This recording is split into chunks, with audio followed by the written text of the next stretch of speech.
दादा जान, कल से स्कूल की छुट्टियां हो रही हैं। अब तो खूब मजा आएगा, सारा दिन क्रिकेट खेलूंगा अब तो।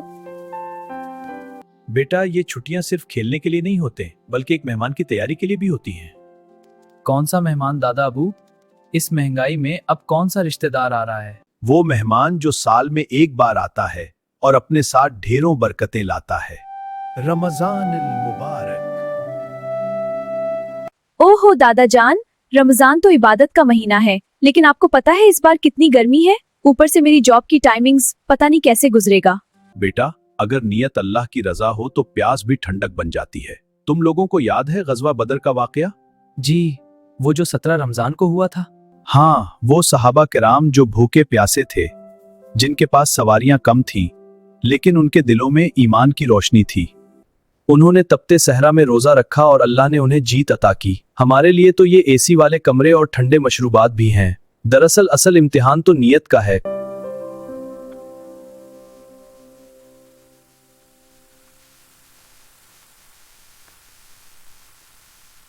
उफ अम्मी, इस वक्त पराठे? मैं तो सिर्फ दही खाऊंगी, नींद बहुत बहुत आ रही है। बेटा, सहरी करना सुन्नत है। हमारे नबी ने फरमाया है कि सहरी खाया करो क्योंकि इसमें बरकत है। बना लें फिर, पराठा ही खा लूंगी। अम्मी, क्या मैं आज शाम जोया के घर अफ्तारी भेज दूं? वो लोग अकेले हैं ना? जरूर बेटा, लेकिन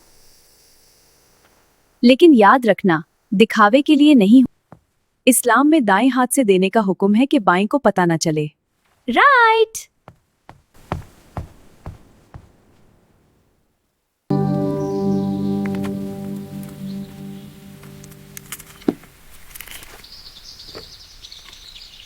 ए अल्लाह, इस रमजान को हमारे गुनाहों की माफी का जरिया बना।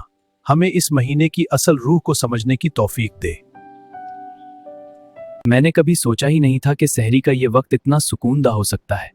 मैं तो बस मोबाइल में गुम था।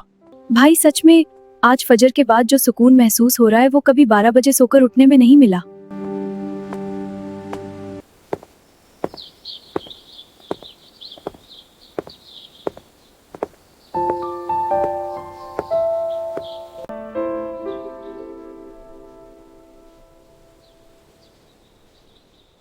अस्सलामुअलैकुम, पहली सहरी मुबारक। जीबी भैया, आज हमारा भी रोजा है। माशाअल्लाह, बहुत मुबारक हो।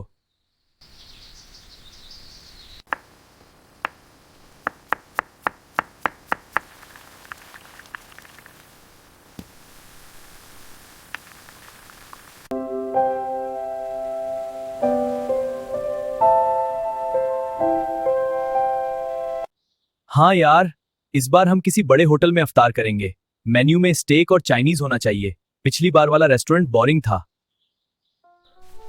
जोहिब बेटा, जरा यहाँ आकर मेरी मदद करो, ये पकौड़ों का सामान काट दो, मेरी तबीयत कुछ ठीक नहीं लग रही। उफ अम्मी, मैं अभी दोस्तों से जरूरी बात कर रहा हूँ। अलीजा को बुलाए ना, वो क्या कर रही है?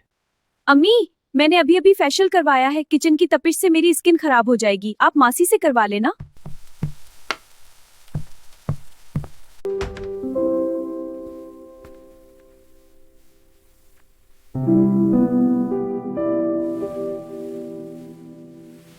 मासी तो आज नहीं आई, उसका बच्चा बीमार था।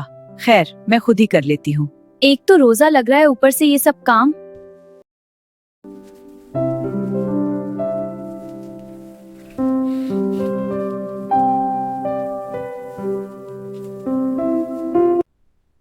बच्चों, आज मैं तुम्हें एक सच्ची कहानी सुनाना चाहता हूँ। एक ऐसे इंसान की जो आधी रात को मदीने की गलियों में पहरा देता था ताकि इसकी रियाया सुकून से सो सके। दादा जान, क्या वो हजरत उमर फारूक थे?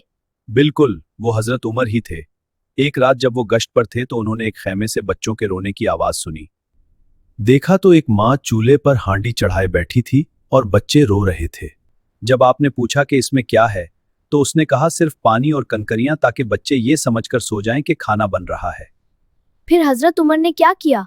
अमीरुल मोमिनीन फौरन बैतुल माल गए, आटे की बोरी और घी अपनी पीठ पर लाद लिया। जब उनके गुलाम ने कहा कि ए अमीरुल मोमिनीन, ये बोझ मैं उठा लेता हूं, तो हजरत उमर ने एक जुमला कहा, क्या तुम कयामत के दिन मेरा बोझ उठाओगे? उन्होंने खुद अपने हाथों से खाना पकाया और बच्चों को खिलाया। हम कितने खुदगर्ज हो गए हैं। हम यहाँ होटलों के मेन्यू डिस्कस कर रहे हैं और हमें ये भी नहीं मालूम कि हमारी मासी का बच्चा क्यों बीमार है या उसे पैसों की जरूरत है या नहीं। बेटा, रोजा सिर्फ पेट का नहीं होता, एहसास का भी होता है। अगर पड़ोसी भूखा सो जाए और हम पेट भरकर सोएं तो हमारा ईमान मुकम्मल नहीं। जी दादा जान। एहसास सिर्फ पड़ोसी का नहीं करना होता बल्कि अपने घर वालों का भी करना होता है। तुम लोगों की अम्मी का भी रोजा है, वो भी अकेली किचन में लगी हुई है। तुम लोगों को चाहिए कि उनकी मदद करवाओ, ये एहसास है।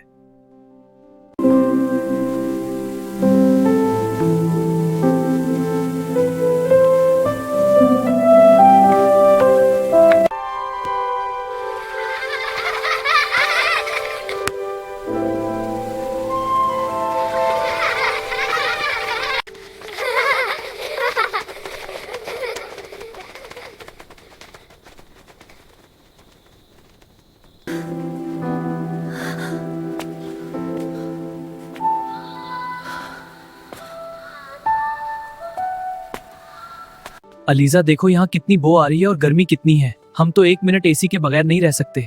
और हम मम्मी को किचन में 1 घंटा देने पर नखरे दिखा रहे थे।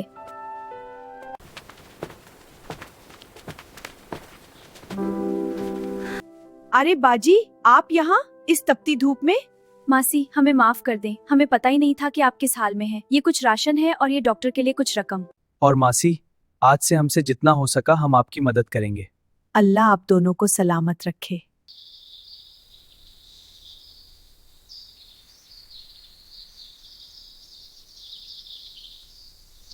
दादा जान, आज मैंने अपनी जीप खर्च से मस्जिद के बाहर बैठे फकीर बाबा को खजूरें दी हैं। शाबाश मेरे शेर। हुजूर ने फरमाया कि इफ्तार करवाने वाले को इतना ही सवाब मिलता है जितना रोजा रखने वाले को, बगैर इसके कि रोजादार के सवाब में कमी हो के। हाँ वाकई, आज मुझे एहसास हुआ अपने हिस्से का नवाला दूसरों को देकर कितनी खुशी महसूस होती है। और मैंने तय किया है कि मैं अब हर रोज बीबी के बच्चों के लिए भी अफ्तारी भेजा करूंगी। हाँ मगर प्लीज खुद मत बनाना वरना खाने लायक नहीं होगी।